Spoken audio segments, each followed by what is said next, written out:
আজকে আমাদের যে ক্লাস সেটা হলো মূলত ভেক্টর চ্যাপ্টারের মধ্যে শেষের অর্ধেক, অর্থাৎ প্রথম দিনে আমরা দেখিয়েছিলাম বৃষ্টির অঙ্ক, নৌকার অঙ্ক, ভেক্টর বিভাজন এবং ভেক্টর আসলে কাকে বলে।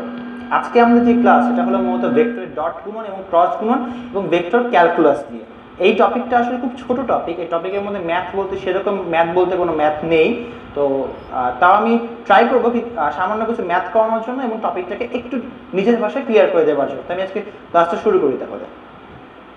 আচ্ছা, বোর্ডের উপর নাম লেখা আছে ভেক্টর ক্যালকুলাস এবং ডট ও ক্রস গুণন। প্রথমে এই যে টপিকটা আসলে আমাদের আসে যে দ্বিমাত্রিক স্থানাঙ্ক ব্যবস্থায় ভেক্টর আসলে কি, তাই একটা ছবি এঁকে সেই ফর্মুলাটাকে প্রমাণ করার চেষ্টা করি। প্রথমে আচ্ছা নামটাকে আমি তাহলে মুছে দিই, তাহলে বোর্ডে একটু বেশি জায়গা পেয়ে যাবে। আচ্ছা,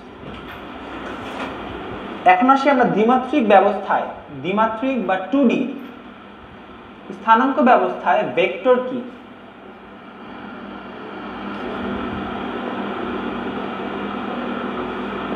দ্বিমাত্রিক স্থানাঙ্ক ব্যবস্থায় ভেক্টর কি? আচ্ছা, দ্বিমাত্রিক, এখন আমরা এটা হলো আমার টপিকের নাম, দ্বিমাত্রিক স্থানাঙ্ক ব্যবস্থায় ভেক্টর কি বা ভেক্টর জিনিসটা তখন কিভাবে করে আমাদের কাজ করে। তো যদি আমি এখানে এক্স যেহেতু বলছি দ্বিমাত্রিক, তো আমরা ডেফিনেটলি এখানে এক্স এক্সিস এবং আমার ওয়াই এক্সিস কাজ করবে, অর্থাৎ জেড এক্সিস এখানে আসবে না, কারণ এটা 2D বা দ্বিমাত্রিক। এখন যদি আমি বলি যে এদিকে আমার একটা ভেক্টর কাজ করছে, যদি এটা এক্স এক্সিস আমি নাম দিলাম এটা এ এক্স আই, এবং যদি এটা ওয়াই এক্সিস আমি বলতে পারি যে এখানে আমার একটা ভেক্টর কাজ করছে সেটা হলো এ ওয়াই জে। তাহলে অবশ্যই দুটো ভেক্টর একটা লব্ধি আমাদের এখানে কাজ করবে। যদি আমি লব্ধিটা আঁকি তাহলে ওদের আমার এই বরাবর আসবে অবশ্যই।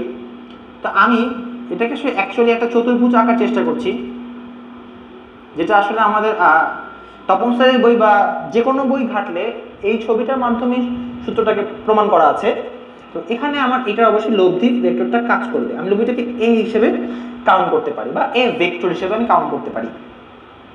তাহলে আমি এখানে একটা পয়েন্ট ধরলাম P of A X comma A Y বা এ এক্স আই এবং A Y I J, sorry. তাহলে আমি এখানে যদি নামকরণ করি যে এটাকে আমি এন হিসেবে নামকরণ করলাম, এটাকে পি হিসেবে নামকরণ করলাম, এটাকে আমি এন হিসেবে নামকরণ করলাম। তাহলে সাইডে আমি লিখে দিই যে আমি এখানে দেখিয়েছি যে ও এন হলো আমার এ ওয়াই জে ভেক্টর। তো আমি এখানে লিখে নিই ও এন হলো আমার এ ওয়াই জে ভেক্টর, ও এম হলো আমার এ এক্স আই ভেক্টর এবং ও পি হলো আমার লব্ধি ভেক্টর বা আমার এ ভেক্টর। আচ্ছা, এখন এখানে আমরা সবসময় জানি লব্ধির ক্ষেত্রে জানি যে এই এ ভেক্টর যেটা আছে এটা হবে আমার এ এক্স আই ভেক্টর যোগ এ ওয়াই জে ভেক্টর, অর্থাৎ লব্ধি হবে এই দুটো ভেক্টরের যোগফলের সমান। লব্ধি নিয়ে আগের ক্লাসে আমি অনেক কথা আসলে বলেছি, এখন আমি লব্ধি নিয়ে সেরকম কিছু আসলে বলতে চাচ্ছি না। এখন এটা হলো আমার লব্ধি। এখন যদি আমি জিজ্ঞেস করি যে হ্যাঁ এই লব্ধির মানটা আমার কি হবে, এখন লব্ধির মান নির্ণয় করার জন্য আমরা জানি এটা যদি লব্ধির মান হয়ে থাকে তাহলে অবশ্যই হবে লব্ধির পরম মানটাকে আমরা লব্ধির বা লব্ধির যে মডুলাস সেটাকে আমরা মূলত লব্ধির মান হিসেবে বলে থাকি। তাহলে আমরা সবাই জানি এটা হবে আমার root over A X I square plus A Y J, হ্যাঁ জে ক্যাপ। সো এটা হবে আমার, বা যদি এটাকে সরিয়েও দেই তাহলে আমার সমস্যা হওয়ার কথা না। তাহলে এটা হবে আমার A x square plus A Y square, অর্থাৎ এটা হলো আমার এই লব্ধি যেটা আমার তখন ক্রিয়েট হয়েছিল, এই লব্ধিটার মানটা আমি এখানে বের করে ফেললাম। এবং এখানে এ এক্স আই এবং এ ওয়াই হলো যে এ ওয়াই জে ক্যাপ হলো এই ভেক্টরের এক্স এক্সিস এবং ওয়াই এক্সিস বরাবর কিছু উপাংশ। আচ্ছা, এটা হলো আসলে দ্বিমাত্রিক স্থানাঙ্ক ব্যবস্থায় ভেক্টরটা কি। এবার যদি আমি আসি ভেক্টরের সমান্তরাল একক ভেক্টর বলতে আসলে আমরা কি বুঝি, তো এইটা আমি মুছে দিলাম। আমি এখন ভেক্টরের একটু অন্য টপিকে আসলে মুভ করব যে ভেক্টরের সমান্তরাল একক ভেক্টর বলতে আসলে আমরা ঠিক কি বুঝি। তো আমি যদি আমার টপিক নামটা লিখি যে ভেক্টরের সমান্তরাল একক ভেক্টর বলতে আমরা কি বুঝি।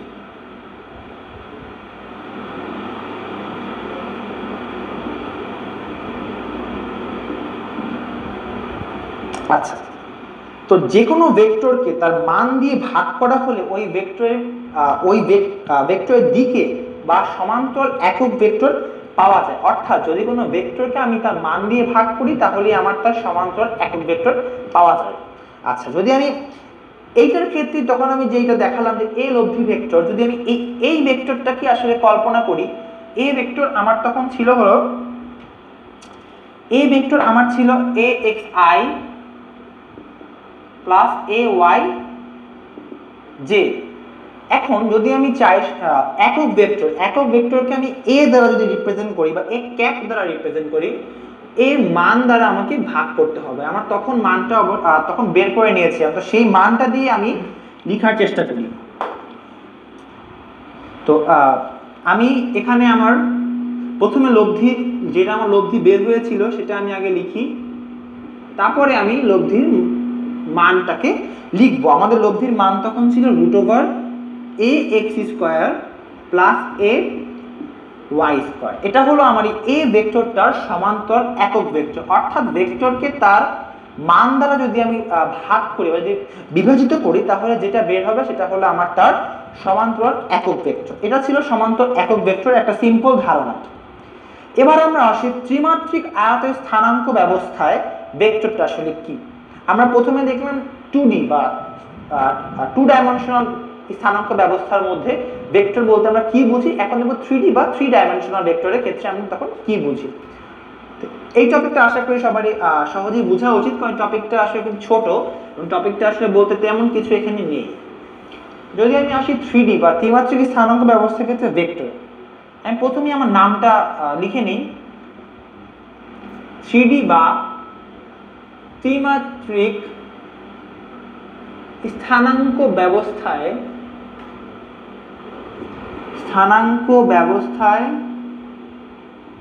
ভেক্টর বলতে আমরা কি বুঝি। ত্রিমাত্রিক স্থানাঙ্ক ব্যবস্থায় ভেক্টর বলতে আমরা কি বুঝি এই জিনিসটা দেখার আগে আমি একটা ছবি দিয়ে আসলে আমার প্রমাণে ঢুকতে চাই। যদি আমি ছবিটা আঁকি, আমি প্রথমে 3টা এক্সিস কল্পনা করে নিব। আমি আমার ছবির সুবিধার্থে আগে 2টা এক্সিস কল্পনা করি, তারপরে আমি 3 নম্বর এক্সিসটা পরে এঁকে দিব। তো আমি ধরলাম এটা আমার জেড এক্সিস, এটা আমার ওয়াই এক্সিস, এখানে অ্যাকচুয়ালি আমার আসবে আমার এক্স এক্সিস। Okay fine. আমি যদি ধরি যে এখানে আমার এ ওয়াই ভেক্টর কাজ করছে, এখানে আমার কাজ করছে হলো এ জেড ভেক্টর বা এ জেড কে ক্যাপ ভেক্টর, এখানে কাজ করছে অবশ্যই এ এক্স আই ভেক্টর। এখন আমি যদি বইয়ের ছবি সেম ভাবে যদি আমি আঁকতে চাই তাহলে আগে ছবিটা আমি এঁকে নিই, তারপরে আমি ব্যাখ্যা দেওয়ার চেষ্টা করব। আচ্ছা, এখানে আমার লব্ধি কাজ করবে,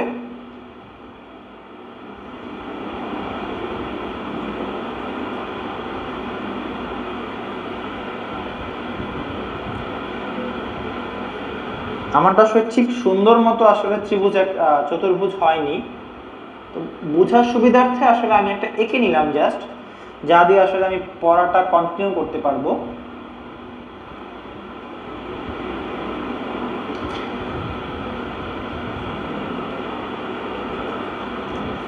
আচ্ছা, যদি আমি নামকরণ করি এটা আমার ও, এবং জানি এখানে আমার লব্ধি ভেক্টরটা কাজ করছে, অর্থাৎ এ ভেক্টর কাজ করছে।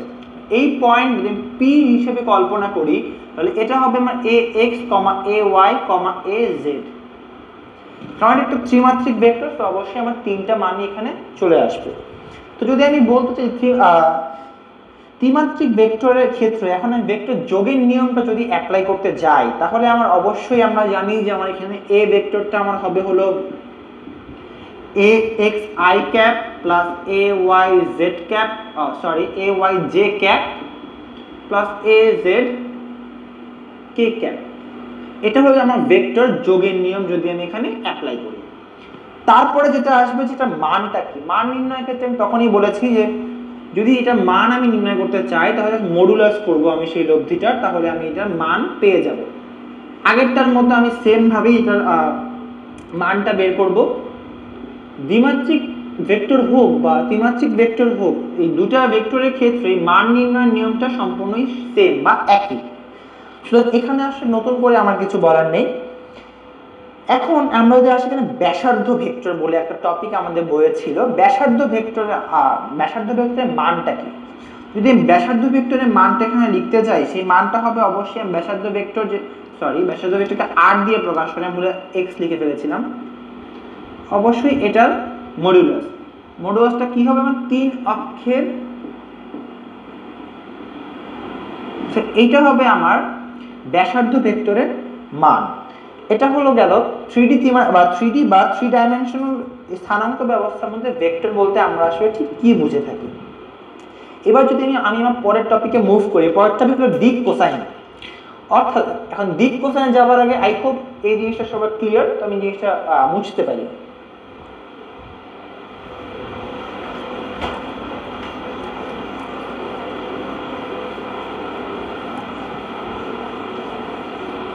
আচ্ছা, এখন আমরা আসি দিক কোসাইন বলতে কি বুঝি।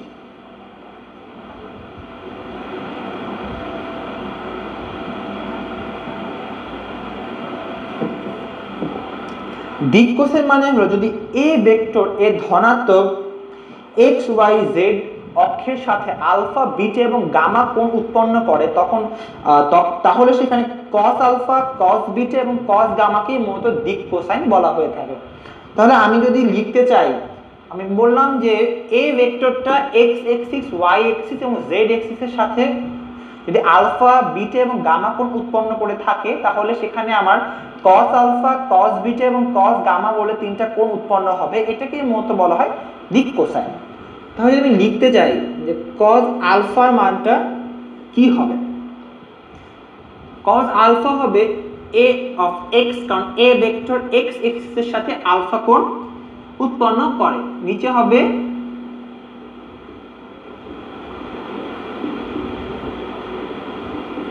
জানি এটা হলো আমার মান।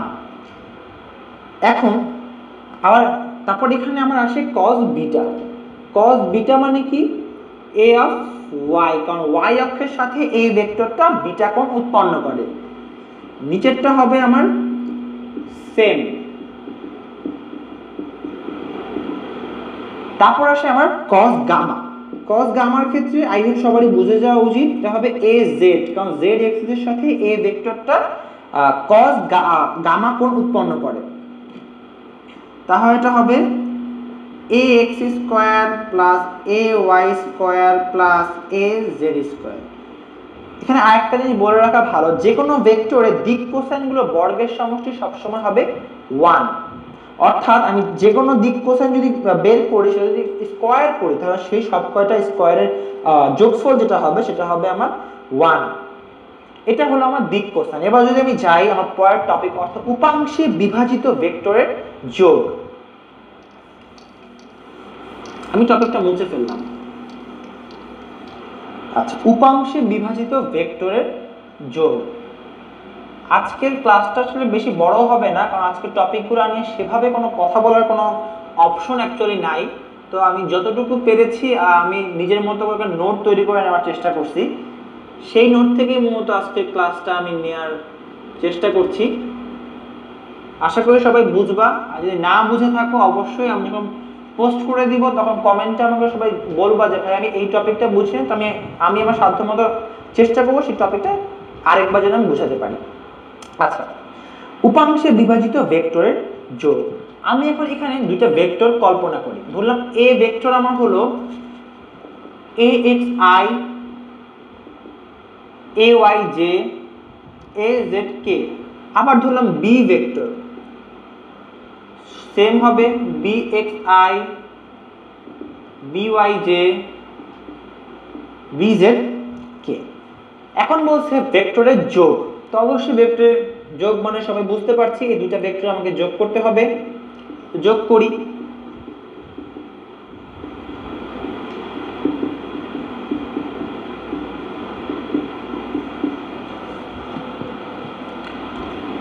bxi byj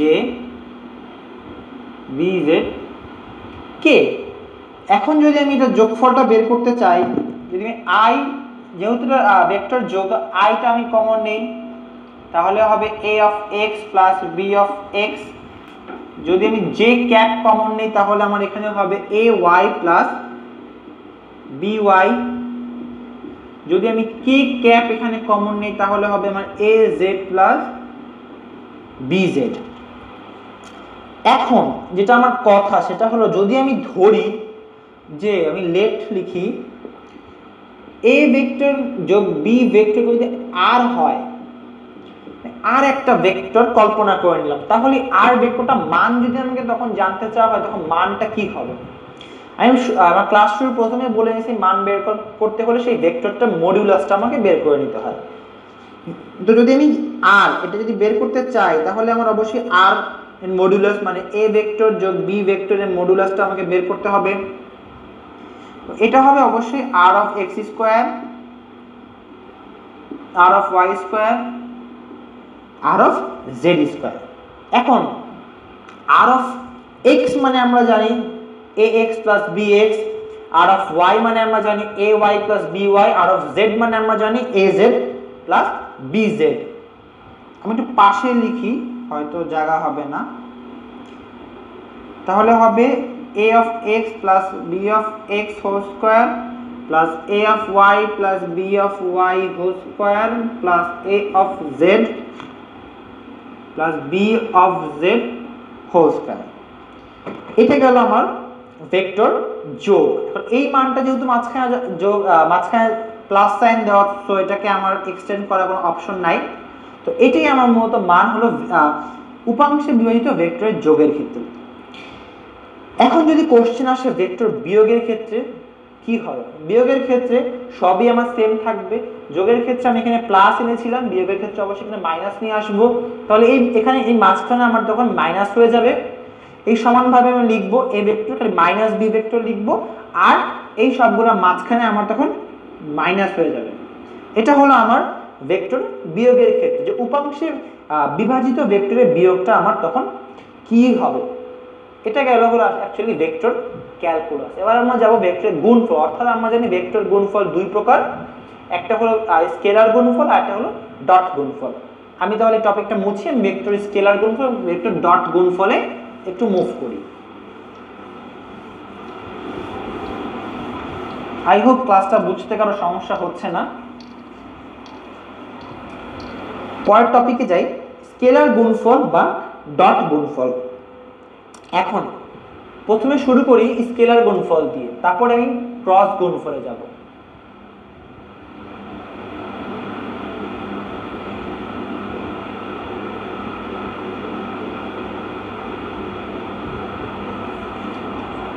দুটি ভেক্টর এর গুণনে এর মান যদি বা গুণফল যদি আমার স্কেলার রাশি হয় তখন সেই গুণফলটাকে আমি বলতে পারি স্কেলার গুণফল বা ডট গুণফল। এখন স্কেলার গুণফলের মানটা হয় রাশি দুইটার মানের এবং তাদের অন্তর্ভুক্ত ক্ষুদ্রতম কোণের কোসাইন এর গুণফলের সমান। আমি আবারও বলি, দুটা ভেক্টর এর গুণনে যদি আমার স্কেলার, তাদের অ্যান্সারটা যদি আমার স্কেলার হয় তাহলে সেই গুণফলটাকে আমরা বলি স্কেলার গুণফল বা ডট গুণফল। এবং স্কেলার গুণফলের মান হয় রাশি দুইটার মানের এবং অভ্যন্তরীণ যে ক্ষুদ্রতম কোণের কোসাইন এর গুণফলের সমান। যদি আমি একটা এক্সাম্পল দিয়ে আমার যে এই জিনিসটা বোঝানোর চেষ্টা করি, আমরা সবাই ফিজিক্সে জানি যে আচ্ছা আমি এক্সাম্পলটা আসলে আগে দেই, তারপরে আমি ফিজিক্সে একটু মুভ করব। ধরলাম এ একটা ভেক্টর, বি আরেকটা ভেক্টর, তখন এটা কি হবে, তাদের মধ্যবর্তী ক্ষুদ্রতম কোণের কোসাইনের বা কসের গুণফল। এখানে আমার থিটা মানটা কত আসবে, অবশ্যই 0 থেকে পাই পর্যন্ত।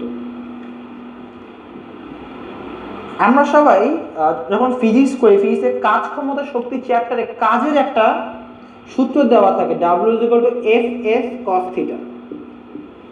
Fs cos θ আমরা যখন বের করি তখন আমরা কিভাবে মূলত বের করি, আমার এই বল একটা ভেক্টর রাশি, সরণ একটা ভেক্টর রাশি, এই দুইটার মধ্যখানে যে থিটা কোণটা থাকে সেই থিটা কোণটার কস এবং তাদের গুণফলটাকে আমরা তখন কাজ হিসেবে প্রকাশ করি। অর্থাৎ কাজ কিন্তু আমার স্কেলার, তবে বল এবং সরণ কিন্তু আমার ভেক্টর। এই এক্সাম্পলটা অ্যাকচুয়ালি আমি এখানে দেখালাম। আচ্ছা, এবার আমি যাই আমার একটু পরের টপিকে, আয়ত একক ভেক্টরের স্কেলার গুণফল। টপিকের নামটা আগে উপরে লিখি, আয়ত একক ভেক্টর এর স্কেলার গুণফল। আয়ত একক ভেক্টর এর স্কেলার গুণফল। আচ্ছা, আয়ত একক ভেক্টর স্কেলার গুণফল লেখার সময় আমাদের বইতে দুইটা লাইনে কিছু ফর্মুলা টাইপ লিখে দিয়েছি, এগুলো মুখস্থ রাখাটা খুব জরুরি যখন আমি গুণফল বের করতে যাব। আর সেইটার উপরই অ্যাকচুয়ালি মূলত আমার যেসব নির্ভর করে, আমি একটু লিখি আগে, তারপরে আমি বোঝানোর চেষ্টা করি। এটা গেল আমার 1 নাম্বার। এখন যদি আমি 2 নাম্বারে আসি, 2 নাম্বারটা হলো আমার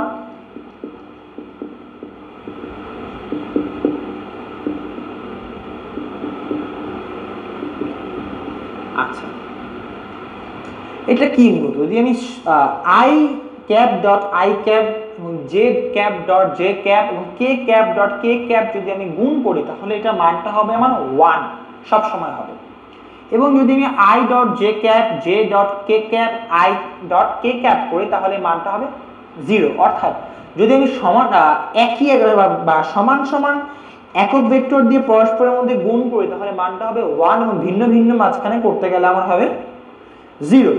আচ্ছা, এখন যদি আমি আসি যে উপাংশে, আমি পরের টপিকে যাব, উপাংশে বিভাজিত দুটো ভেক্টর এর স্কেলার গুণফল। এটা আশা করি সবার মুখস্থ থাকে, ইন্টার ফার্স্ট ইয়ারে ওঠার পরে এটা মুখস্থ হয়ে যায় আসলে করতে করতে। তা আমি আমার পরের টপিকে যাই। পরের টপিকে উপাংশে বিভাজিত, উপাংশে বিভাজিত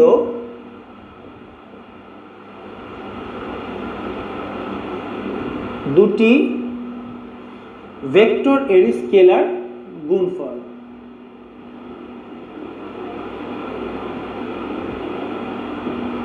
বা স্কেলার গুণ বলতে পারি, আমি শর্টকাটে লিখলাম।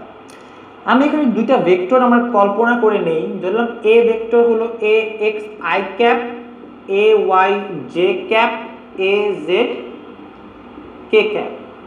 আর বি ভেক্টর আমি ধরে নিলাম B X I cap, B Y J cap, B Z K cap. তো এই দুইটার মাঝখানে আমাকে ডট গুণন বাই স্কেলার গুণ করতে হবে। তো অবশ্যই আমি দুটাকে ডট গুণন করার চেষ্টা করি।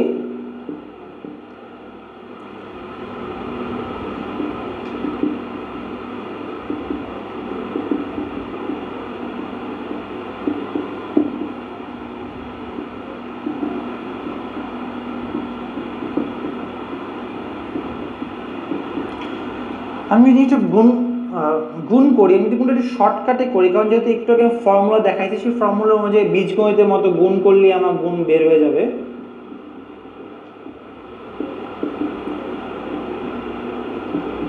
এটা হবে আমার মূলত দুইটা ভেক্টরের মধ্যকার ডট গুণফল।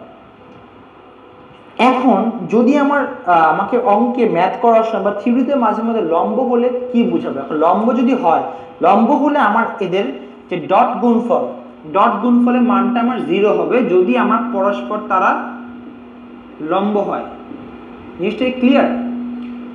আমি আবারও বলি, ডট গুণফল তখনই একমাত্র 0 হবে যদি তারা পরস্পর লম্ব থাকে। আমাদের অনুধাবনমূলকে মাঝে মধ্যে প্রশ্ন আসে যে দুটো ভেক্টর কখন লম্ব হয়, বা আমি কিভাবে করে বুঝবো যে দুটো ভেক্টর আমার পরস্পর লম্ব হবে। তখন আমি সহজ ভাষায় উত্তর দিব, দুটো ভেক্টরের মধ্যকার ডট গুণফলের মান যদি আমার 0 বা গুণফল যদি 0 হয়ে থাকে, তখনই আমি একমাত্র বলতে পারবো যে আমার দুটো ভেক্টরটা পরস্পর লম্ব।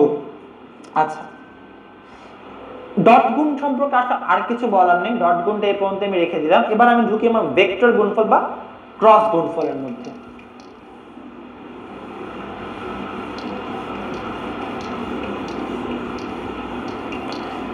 যদি আমি যাই ভেক্টর গুণফল বা ক্রস গুণফলের মধ্যে,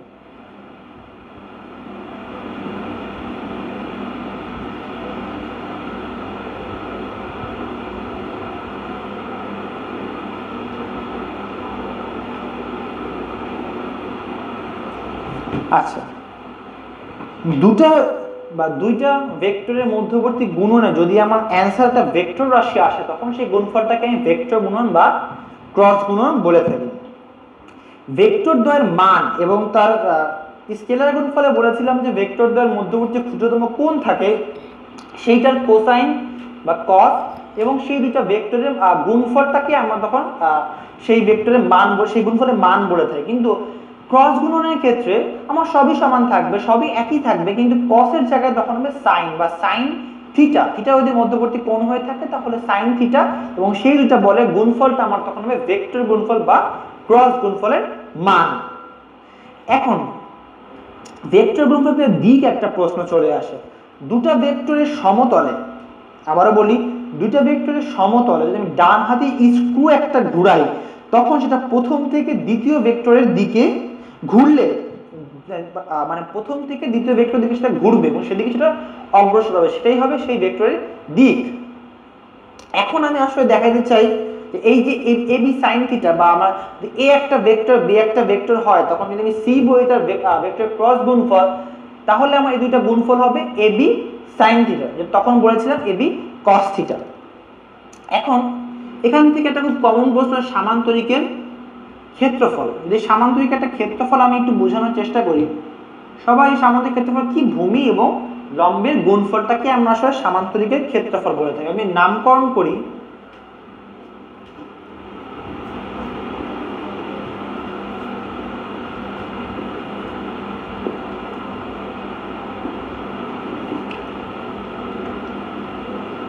আচ্ছা এখন যদি আমি এখন আমি যদি বলি যে আমরা জানি যে সি ভেক্টর অর্থাৎ গুণ ভেক্টরটা যদি আমি গুণ করি তাহলে এটা আমার কি হবে, এই দুইটার গুণফল সঙ্গে মধ্যবর্তী সাইন থিটার গুণফল বা মধ্যবর্তী থিটার সাইন, তাহলে অবশ্যই হবে C is equal to A B sine theta, যেটা ভেক্টর ডট গুণনের ক্ষেত্রে আমার ছিল এ বি কস থিটা। তাহলে এ কোনটা আমার, এ হলো আমার ওপি এবং বি হলো আমার ও আর সাইন থিটা। এখন ও আরটাকে অ্যাকচুয়ালি আমি আর এস ও বলতে পারি।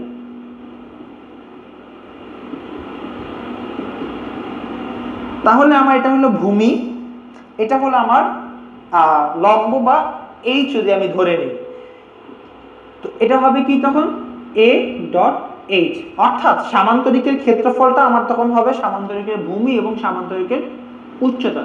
এ আমার সামান্তরিকের ভূমি, এইচ আমার সামান্তরিকের উচ্চতা। আচ্ছা, এটা গেল ভেক্টর গুণফল বা ক্রস গুণফল। এখন যদি আমি একটা ম্যাথে যাব একটু পরে, ম্যাথ যাওয়ার আগে যদি আমি টর্ক, বা আমরা সবাই জানি কি টর্ক মানে হলো কৌণিক বল, এটাকে আমাদের টর্ক বা টাও দ্বারা প্রকাশ করা হয়। তা আমি এইটা ঠিক বুঝবো না, টর্কটাকে যদি একটু বোঝানোর চেষ্টা করি, কোনো ঘূর্ণায়মান কণার ঘূর্ণন অক্ষের সাপেক্ষে, আমি একটু দেখেই বলি, কোনো ঘূর্ণায়মান কণার ঘূর্ণন অক্ষের সাপেক্ষে অবস্থান ভেক্টর যদি হয় স্মল আর এবং কণার উপর প্রযুক্ত বল এফ এর ভেক্টর গুণফল যদি টর্ক হয়, এফ এর ভেক্টর গুণফল যদি টর্ক হয়, টর্ককে আমরা টাও দ্বারা প্রকাশ করি, যে টর্ক হয় তাহলে আমরা জানি আমাদের টাও হবে আর ক্রস এফ বা এফ আর সাইন থিটা। সবাই কি এটা ক্লিয়ার? আমি আবারও বলি, যদি ঘূর্ণায়মান কণার ঘূর্ণন অক্ষের সাপেক্ষে অবস্থান ভেক্টর হয় আর ভেক্টর এবং যদি তার উপর প্রযুক্ত বল হয় এফ ভেক্টর, তাহলে এবং এর মধ্যকার প্রযুক্ত টর্ক যদি টাও হয়, তাহলে বলতে পারি tau is equal to R vector cross F vector. এবং আমরা জানি ক্রস ভেক্টরের ক্ষেত্রে হলে সাইন থিটা আসবে, হলো এফ আর সাইন থিটা। এবার আসি আয়ত্ত একক ভেক্টর গুলার ভেক্টর গুণফল কি। তখন দেখছিলাম আমরা স্কেলার গুণফল, এখন দেখব একটু ভেক্টর গুণফল। আমি এটা মুছে ফেললাম। যদি মুছে ফেলি আয়ত্ত একক ভেক্টর গুলার ভেক্টর গুণফল, ভেক্টর গুণফলের ক্ষেত্রে আমরা স্কেলার গুণফলের ক্ষেত্রে যা দেখছিলাম অ্যাকচুয়ালি এখানে তো উল্টাটা আসলে হবে।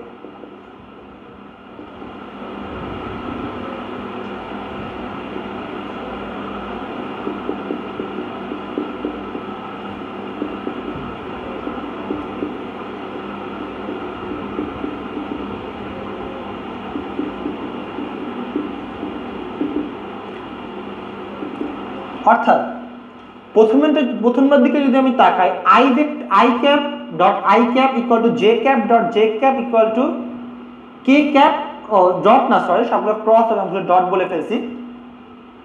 যদি একক ভেক্টরগুলো সমান সমান একক ভেক্টরের ভিতরে ক্রস গুণফল হয় তাহলে এটার গুণফলটা আমার হবে 0 এবং যদি এটার i cap মানে দুটো ভিন্ন ভিন্ন যদি আমার ভেক্টরের মধ্যে গুণ হয় তাহলে গুণ যেই তৃতীয় ভেক্টরটা আমার বাদ থাকবে সেই ভেক্টরটা হবে আমার সেই গুণফলের মান। এখন আমি যদি দেখাই যে উপাংশে বিভাজিত দুইটা ভেক্টরের ভেক্টর গুণফল, উপাংশে বিভাজিত দুইটা ভেক্টরের ভেক্টর গুণফলের দিকে যদি আমি একটু মুভ করি,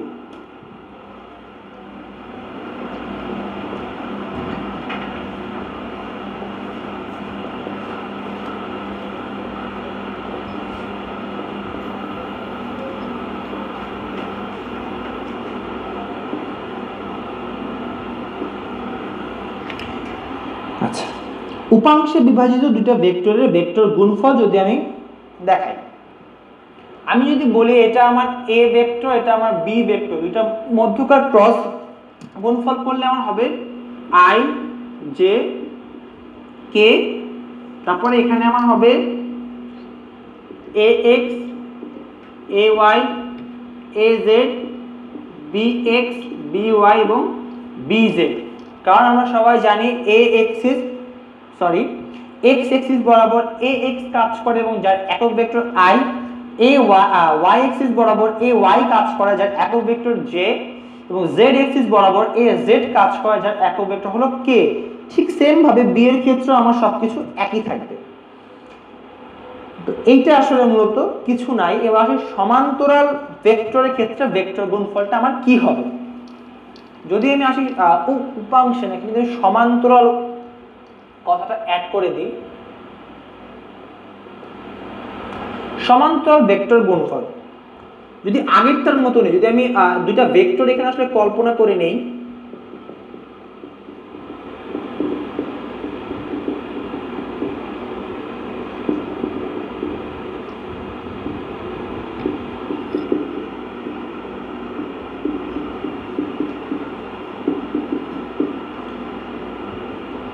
যদি আমার এইটা অ্যাকচুয়ালি হয় তাহলে এই দুইটা ক্রস গুণফলের মান যদি আমার 0 হয় তাহলে তারা পরস্পর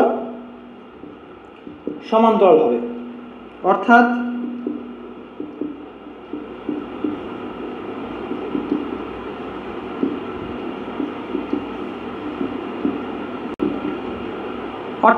এই নির্ণায়কের মান যদি আমার 0 হয় তাহলে আমি বলতে পারি যে এই দুইটা ভেক্টর পরস্পর সমান্তরাল। এটা হলো অ্যাকচুয়ালি সমান্তরাল একক ভেক্টরের গুণফল। এখন আমি যাই, কিছু ফর্মুলা বইতে দেওয়া ছিল, আমি ফর্মুলা অ্যাকচুয়ালি নোট করে রেখেছিলাম, সেই ফর্মুলাগুলো আমি একবার লিখে দেই। ফর্মুলা আসলে বোঝানোর কিছু থাকে না, ফর্মুলার মতো ডিফারেন্সিয়েশন ইন্টিগ্রেশন, যেহেতু ভেক্টর ক্যালকুলাস নিয়ে আজকে আমাদের ক্লাস, তো ফর্মুলাসগুলো আমি একটু লিখে দিই। যদিও বইতে লেখা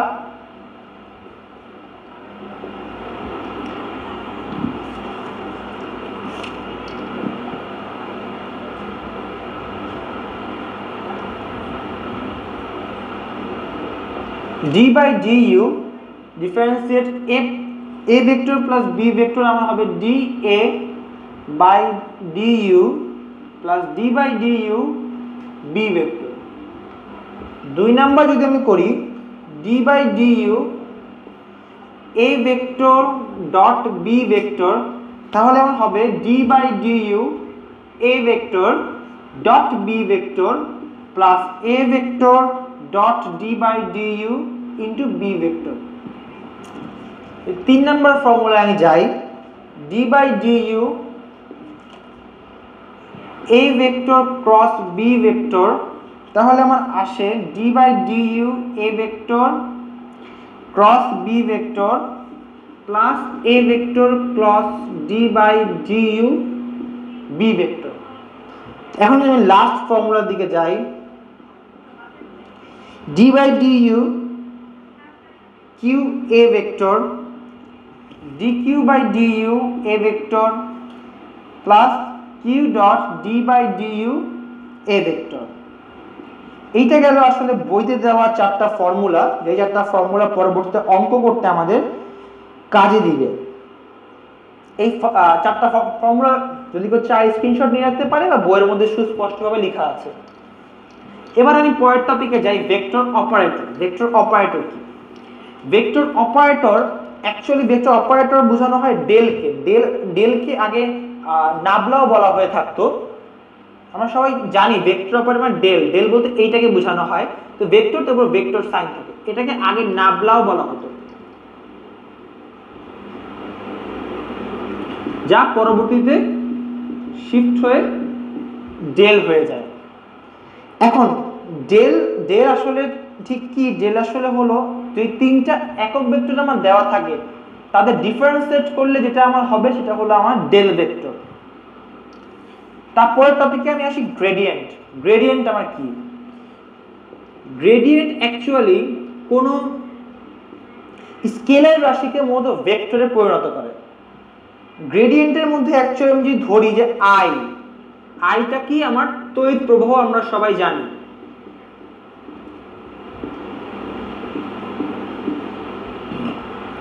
আমি বলতে পারি যদি একটা মান দেওয়া থাকে এটা অবশ্যই আমার শুধুমাত্র একটা স্কেলার মান হবে। যদি আমাকে এটাকে ভেক্টরে প্রকাশ করতে বলে তখনই আমার এখানে গ্রেডিয়েন্টের একটা প্রয়োজন চলে আসে। যদি এটাকে আমি লিখি গ্রেড আই, অর্থাৎ গ্রেডিয়েন্ট আই যদি আমি লিখি তখনই কিন্তু এটা অ্যাকচুয়ালি মূলত ভেক্টরে পরিণত হয়ে গিয়েছে। এটা ভেক্টরে পরিণত হয়ে গেছে। আবার যদি আমি যদি চাই গ্রেডিয়েন্ট চাই না, আমি এটাকে ডেল বা নাবলা দিয়ে যদি গুণ করতে চাই, ডট গুণন করি, তাহলে আমার এটা আই ভেক্টর হিসেবে পরিণত হয়ে যাবে। অর্থাৎ গ্রেডিয়েন্ট শুধুমাত্র গ্রেডিয়েন্ট লিখলেই আমার ভেক্টরে পরিণত হয়ে যায়, এবং কিন্তু নাবলা দিয়ে লিখে নাবলা দিয়ে আমাকে গুণ করতে হবে। গুণ করলে আমার এটা তখন আমার এটা মূলত ভেক্টরে পরিণত হবে। এটা ছিল গ্রেডিয়েন্ট। এবার আসি ডাইভারজেন্স কি? ডাইভারজেন্স অ্যাকচুয়ালি একটা ডট প্রোডাক্ট, মানে এটা একটা স্কেলার প্রোডাক্ট। এটা ভেক্টর কোনো মান বা ভেক্টর কোনো রাশি বা ভেক্টর কোনো আইটেমকে অ্যাকচুয়ালি ডট প্রোডাক্ট বা ডট আইটেমে পরিণত করে। কিভাবে ধরি বলটা আমার ভেক্টর, যদি আমি এই বলটা ডাইভারজেন্ট করি তাহলে আমার এটা একটা শুধুমাত্র স্কেলার ফর্মুলা দিবে। সবাই জানি এটা আমার স্কেলার। নাবলা এবং নাবলা এবং গ্রেডিয়েন্টের কাজ আমার স্কেলার রাশিকে ভেক্টরে পরিণত করা হয়ে থাকলেও ডাইভারজেন্সের কাজ মূলত হলো ভেক্টর ফর্মুলাকে স্কেলার ফর্মুলাতে পরিণত করা। কিন্তু যদি আমরা কোনো চলমান বস্তু যদি আমরা ডাইভারজেন্স বের করতে যাই, তখন ডাইভারজেন্সের মান যদি আমার 0 হয়ে থাকে তাহলে সেই বস্তুটা অবশ্যই আমার স্থির থাকবে। এবার আমি এই টপিকে যে একটা ম্যাথ আসলে দেখাবো।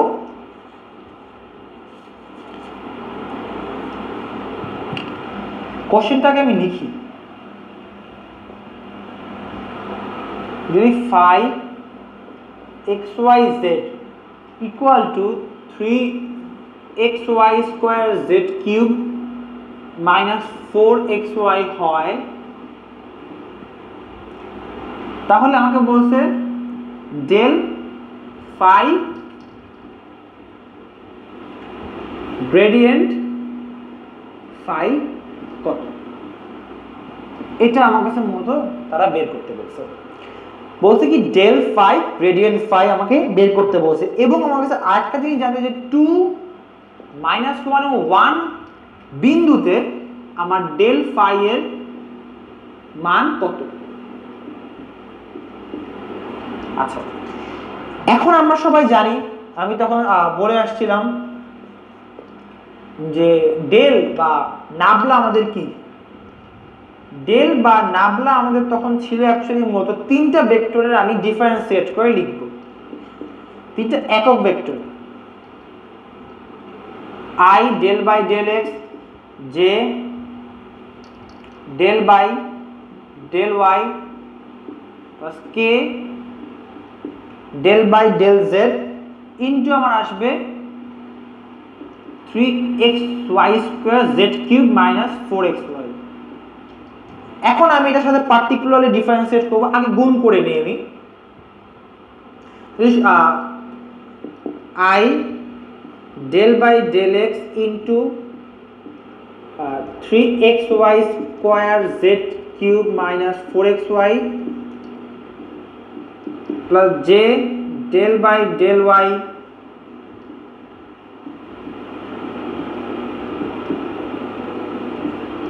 xy plus k del by del z 3xy square z cube minus 4xy। এখন আমি এটা যদি ডিফারেন্সিয়েট করি, ডিফারেন্সিয়েট করলে আমার অ্যাকচুয়ালি মানটা তাহলে কি বের হবে? প্রথমটার ক্ষেত্রে মান আসবে 3y square z cube minus 4y into i cap. সেকেন্ডটা আমার কি বের হবে 6xy z cube minus 4x j cap. এটা আমার ডিফারেন্সিয়েট করলে কি বের হবে 9xyz square xy square z square k cap. এখন তারা আমাকে বলছে যে এটা আমার বের হয়ে গেছে অ্যাকচুয়ালি, ওই যে আমার কাছে বলছে ডেল ফাই গ্রেডিয়েন্ট ফাই। আমাকে এখন তারা জিজ্ঞেস করছে যে 2 -1 এবং 1 বিন্দুতে ডেল ফাই এর মান কত। এখন এটা আসলে আমি দেখাবো না, কারণ এখানে শুধুমাত্র এই সমীকরণটার মধ্যে শুধু xy যেটা মান বসাই দিলেই আমার একটা ভ্যালু চলে আসবে i j k সহ, সেই ভ্যালুটাই হলো আমার মূলত নির্ণয় অ্যান্সার। তো আজকে ক্লাসটা আসলে আমার ছিল ভেক্টর ক্যালকুলাস এবং ডট গুণন এবং ক্রস গুণফল নিয়ে। আই হোপ ক্লাসটা সবাই বুঝতে পারছো। যদি কেউ বুঝতে না পেরে থাকো অবশ্যই কমেন্টে আমাকে জানাবা, আমি সলভ করে দেওয়ার চেষ্টা করবো। আজকে ক্লাস আমার এই পর্যন্তই। আসসালামু আলাইকুম।